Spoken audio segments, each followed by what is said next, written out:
بسم اللہ الرحمن الرحیم۔ السلام علیکم، آپ دیکھ رہے ہیں الف نیوز اور میں ہوں آپ کے ساتھ ماجد علی۔ شامل کرتے ہیں پاکستان اور دنیا بھر سے breaking news headlines. Iran کی بڑی دھمکی، نئی جنگ ہوئی تو پہلے سے زیادہ خطرناک ہتھیار استعمال ہوں گے۔ ایران نے خبردار کرتے ہوئے کہا ہے کہ اگر اس کے خلاف دوبارہ جنگ مسلط کی گئی تو اس بار پہلے سے کہیں زیادہ جدید اور تباہ کن ہتھیار استعمال کیے جائیں گے۔ ایرانی پاسداران انقلاب کے ترجمان کے مطابق ایران اپنے میزائل اور وار ہیڈ کی صلاحیت میں مسلسل اضافہ کر رہا ہے۔ ان کا کہنا تھا کہ مستقبل کی جنگ میں استعمال ہونے والے ہتھیار پہلے کی جنگوں سے بالکل مختلف اور زیادہ جدید ہوں گے۔ ایرانی حکام نے دعویٰ کیا ہے کہ نئے ہتھیار زیادہ درست نشانہ اور زیادہ تباہ کن صلاحیت رکھتے ہیں۔ ان کے مطابق ایران نے جنگی ہتھیاروں کی تیاری کبھی نہیں روکی اور مسلسل اپنی فوجی طاقت میں اضافہ کر رہا ہے۔ ایران کی اس سخت وارننگ سے خطے میں ایک بار پھر بڑے فوجی تصادم کے خدشات بڑھ گئے ہیں۔ ایرانی پاسداران انقلاب نے اس بیان میں سعودی عرب کو بھی حوثیوں کے حوالے سے خبردار کیا ہے۔ اب دیکھنا یہ ہوگا کہ ایران کی اس دھمکی کے بعد امریکہ اور خطے کے دیگر ممالک کا اگلا رد عمل کیا ہوگا۔ ڈونلڈ ٹرمپ کا ایران پر نیا معاشی وار، تہران سے تجارت کرنے والے ممالک کو سخت دھمکی۔ امریکی صدر ڈونلڈ ٹرمپ نے ایران کے خلاف ایک بڑے معاشی دباؤ کا اعلان کرتے ہوئے ان سے تجارت کرنے والے ممالک کو خبردار کر دیا۔ ڈونلڈ ٹرمپ کے مطابق ایران کے ساتھ تیل کی سمگلنگ، مالی لین دین، کرنسی کے تبادلے اور دیگر کاروباری سرگرمیاں ختم ہونی چاہیے۔ انہوں نے اپنے اتحادی ممالک پر زور دے کر کہا کہ وہ ایران کو معاشی طور پر الگ تھلگ کرنے کے لیے امریکہ کا ساتھ دیں۔ ڈونلڈ ٹرمپ نے واضح کیا کہ ایران کے ساتھ کاروبار جاری رکھنے والے ممالک کو سخت معاشی نتائج کا سامنا کرنا پڑ سکتا ہے۔ یہ اعلان ایسے وقت میں سامنے آیا جب امریکہ اور ایران کے درمیان کشیدگی پہلے سے انتہائی شدید ہے۔ ایرانی معیشت پر مزید پابندیاں عائد ہونے کی صورت میں عالمی تجارت اور توانائی کی مارکیٹ بھی متاثر ہو سکتی ہے۔ ایران پہلے ہی امریکی پابندیوں کا سامنا کر رہا ہے اور تہران نے دباؤ کے باوجود جھکنے سے انکار کیا ہے۔ اب سوال یہ پیدا ہوتا ہے کہ امریکہ کی نئی معاشی پالیسی ایران کو دباؤ میں لاتی ہے یا دونوں ممالک کے درمیان کشیدگی مزید بڑھتی ہے۔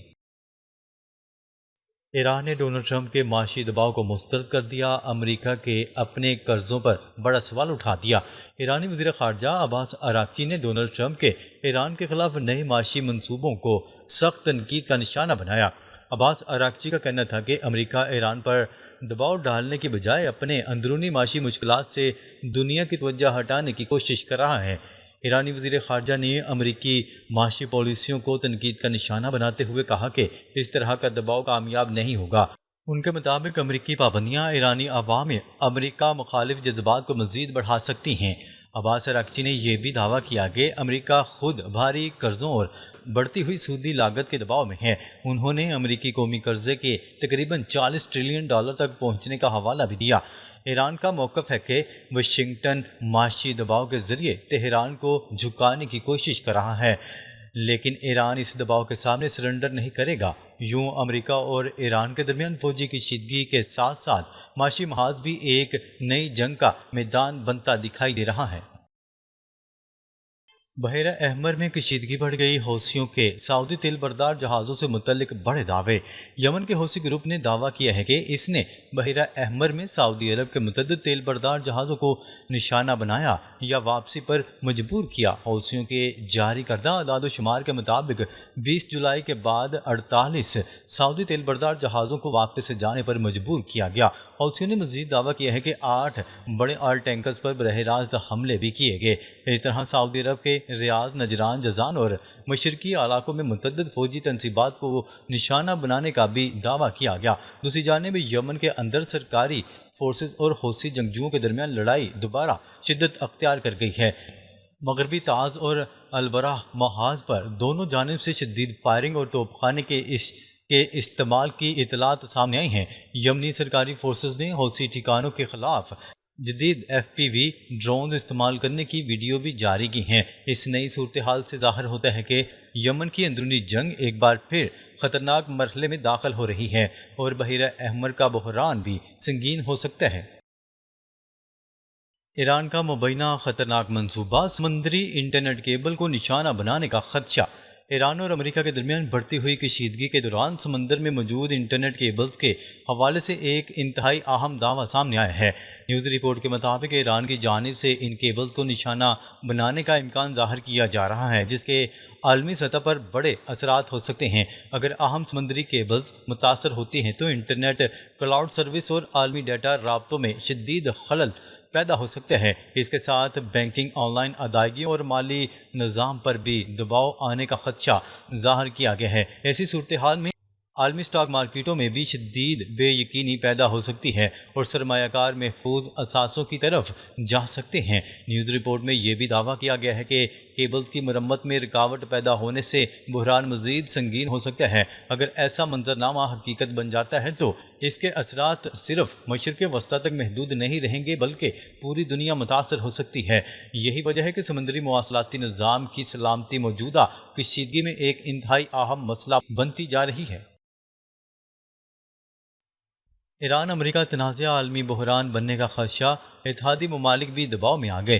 ایران امریکہ کشیدگی کے بارے میں نیوز رپورٹ میں انتہائی سنگین صورتحال کا خدشہ ظاہر کیا گیا ہے اور کہا گیا ہے کہ اگر بحران مزید بڑھ جاتا ہے تو اس کے اثرات پوری دنیا تک پہنچ سکتے ہیں۔ ایران کی جانب سے ممکنہ جوابی کارروائی اور امریکہ کی مزید پابندیوں کے درمیان عالمی طاقتیں بھی ایک مشکل صورتحال میں پھنس سکتی ہیں۔ نیوز رپورٹ میں دعویٰ کیا گیا ہے کہ امریکہ کے بعض اتحادی بھی ایران کے خلاف کارروائیوں کے ممکنہ رد عمل سے پریشان ہیں، کیونکہ ایران کی طرف سے کسی بڑے جواب کی صورت میں صرف فریقین ہی نہیں بلکہ خطے کے دیگر ممالک بھی متاثر ہو سکتے ہیں۔ دوسری جانب عالمی منڈیوں میں غیر یقینی بڑھنے سے سونے کی قیمت میں اضافہ اور سٹاک مارکیٹوں پر دباؤ کا خدشہ ظاہر کیا گیا ہے۔ اگر تیل کی ترسیل اور سمندری راستے متاثر ہوتے ہیں تو توانائی کا بحران مزید شدت اختیار کر سکتا ہے۔ یوں موجودہ کشیدگی ایک ایسے مقام پر پہنچتی جا رہی ہے جہاں ایک غلط قدم پورے خطے کے ساتھ عالمی معیشت کو بھی شدید نقصان پہنچا سکتا ہے۔ اب سب سے اہم سوال یہ ہے کہ امریکہ اور ایران اس بحران کو مزید بڑھاتے ہیں یا کسی ایسے راستے کی طرف جاتے ہیں جس سے عالمی تباہی کا خطرہ کم کیا جا سکے۔ چین کے سامنے امریکی بحری طاقت پر سوار جدید ترین جنگی جہاز 4 دن تک بے بس۔ چین اور تائیوان کے درمیان کشیدگی مسلسل بڑھ رہی ہے اور چین اپنی بحری طاقت کا مظاہرہ بھی جاری رکھے ہوئے ہے۔ ایسے میں تائیوان کی نظریں امریکہ پر ہیں کہ کسی بڑے بحران کی صورت میں واشنگٹن اس کی مدد کرے گا۔ لیکن رپورٹ میں امریکی بحری طیاروں کے حوالے سے ایک ایسا واقعہ سامنے لایا گیا ہے جس نے کئی سوالات اٹھا دیے ہیں۔ امریکہ کا جدید ترین جنگی جہاز USS بینفورڈ ساؤتھ چائنا سی میں بجلی کے بڑے مسئلے کا شکار ہو گیا۔ رپورٹ کے مطابق جہاز کئی دن تک بجلی، ایئر کنڈیشننگ اور دیگر بنیادی سہولیات کے مسائل سے دوچار رہا۔ جہاز پر موجود اہلکاروں کو خوراک اور ضروری سامان بھی باہر سے پہنچانا پڑا۔ بعد میں جہاز کو کھینچ کر فلپائن کے ایک مینٹیننس سینٹر منتقل کیا گیا جہاں اس کی مرمت شروع کی گئی۔ یہ واقعہ اس سوال کو جنم دیتا ہے کہ کسی حقیقی جنگی صورتحال میں ایسے تکنیکی مسائل امریکی بحری کارروائیوں کو کس حد تک متاثر کر سکتے ہیں۔ شام میں اسرائیلی حملہ، ترکی کی انٹری نے معاملہ مزید سنگین بنا دیا۔ شام میں اسرائیل کی تازہ ترین فوجی کارروائیوں نے مشرق وسطیٰ میں ایک نئی کشیدگی کو جنم دے دیا۔ رپورٹ کے مطابق 18 اگست کو اسرائیل نے شمال مغربی شام ابو ظہور ایئر بیس کو نشانہ بنایا۔ اس حملے میں رن وے اور فوجی تنصیبات کو شدید نقصان پہنچنے کی اطلاعات سامنے آئی ہیں، تاہم جانی نقصان کی تصدیق نہیں ہوئی۔ اسرائیل کا موقف ہے کہ شام اس اڈے پر ترک فوج کی تعیناتی کے قریب تھا جسے اسرائیل اپنی سلامتی کے لیے خطرہ سمجھتا ہے۔